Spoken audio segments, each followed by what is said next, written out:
Hi friends, welcome back to Kautilya cooking channel. ಯಾರು ಇನ್ನೂ ನಮ್ಮ ಚಾನಲ್ನ ಸಬ್ಸ್ಕ್ರೈಬ್ ಮಾಡದೆ ನೋಡ್ತಿದ್ರು, ಪ್ಲೀಸ್ ಸಬ್ಸ್ಕ್ರೈಬ್ ಮಾಡಿ. ಇವತ್ತು ಸಿಂಪಲ್ ಆ್ಯಂಡ್ ಟೇಸ್ಟಿಯಾಗಿ ಮನೆಯಲ್ಲೇ ವೆಜ್ ಫ್ರೈಡ್ ರೈಸ್ ಹೇಗೆ ಮಾಡೋದು ಅಂತ ತೋರಿಸ್ತಾ ಇದ್ದೀನಿ.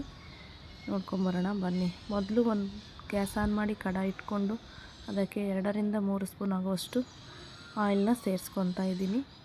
ಮೀಡಿಯಮ್ ಫ್ಲೇಮ್ ಇಟ್ಕೊಂಡು ಆಯಿಲ್ನ ಹಾಕ್ಕೊಳ್ಳಿ.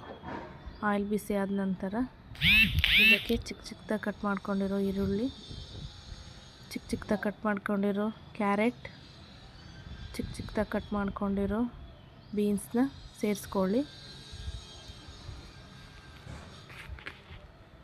ಚೆನ್ನಾಗಿ ಮಿಕ್ಸ್ ಮಾಡಿ ಮೀಡಿಯಮ್ ಫ್ಲೇಮ್ ಇಟ್ಕೊಂಡು 1-2 ನಿಮಿಷ ಚೆನ್ನಾಗಿ ಫ್ರೈ ಮಾಡ್ಕೊಳ್ಳಿ. ಚೆನ್ನಾಗಿ ಹಸಿ ವಾಸನೆ ಹೋಗೋವರೆಗೂ ಫ್ರೈ ಮಾಡ್ಕೊಳ್ಳಿ.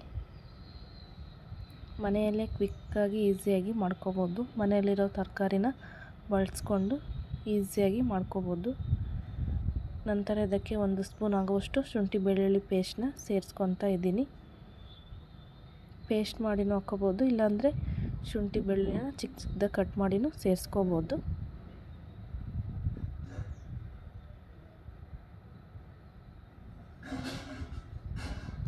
ನಂತರ ಇದಕ್ಕೆ 2 ಹಸಿಮೆಣ್ಸಿಕಾಯಿನ ಸೇರಿಸ್ಕೊತಾ ಇದ್ದೀನಿ.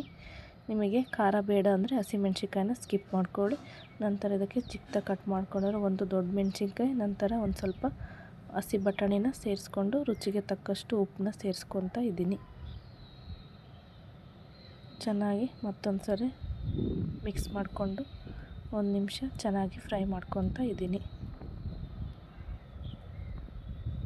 ಈ ರೆಸಿಪಿನ ಲಂಚ್ ಬಾಕ್ಸ್ಗೂ ಮಾಡ್ಕೋಬೋದು. ಈಸಿಯಾಗಿ ಟೇಸ್ಟಿಯಾಗಿರುತ್ತೆ. ಮನೆಯಲ್ಲಿರೋ ತರಕಾರಿನ ಬಳಸ್ಕೊಂಡು ಕ್ವಿಕ್ಕಾಗಿ ಮಾಡ್ಕೋಬೋದು.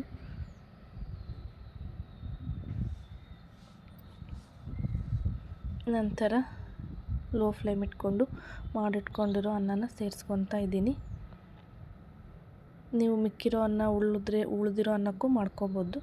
ನಂತರ 2 ಸ್ಪೂನ್ ಆಗುವಷ್ಟು ಟೊಮೊಟೊ ಸಾಸನ್ನ ಸೇರಿಸ್ಕೊತಾ ಇದ್ದೀನಿ. ನಂತರ 1 ಸ್ಪೂನ್ ಆಗುವಷ್ಟು ಸೋಯಾ ಸಾಸನ್ನ ಸೇರಿಸ್ಕೊಂಡು 1 ಸ್ಪೂನಷ್ಟು ಕಾಳು ಮೆಣಸಿನ ಪುಡಿನ ಸೇರಿಸ್ಕೊತಾ ಇದ್ದೀನಿ. ಕಾಳು ಮೆಣಸಿನ ಪುಡಿ ಹಾಕೋದ್ರಿಂದ ಟೇಸ್ಟ್ ಚೆನ್ನಾಗಿ ಬರುತ್ತೆ ಅಂತ ಹಾಕ್ತಾಯಿದ್ದೀನಿ. ನೀವು ಬೇಡ ಅಂದರೆ ಸ್ಕಿಪ್ ಮಾಡ್ಕೊಳ್ಳಿ. ಈಗ ಲೋ ಫ್ಲೇಮ್ ಇಟ್ಕೊಂಡು ಚೆನ್ನಾಗಿ ಮಸಾಲೆ ಎಲ್ಲ ಅನ್ನಕ್ಕೆ ಹೊಂದ್ಕೊಳ್ಳೋ ಥರ ಮಿಕ್ಸ್ ಮಾಡ್ಕೊಳ್ಳಿ. ನೋಡಿ, ಈಗ ಲೋ ಫ್ಲೇಮ್ ಇಟ್ಕೊಂಡು ಉದುರಾಗೋ ತನಕ ಚೆನ್ನಾಗಿ ಮಿಕ್ಸ್ ಮಾಡ್ಕೊತಾ ಇದ್ದೀನಿ.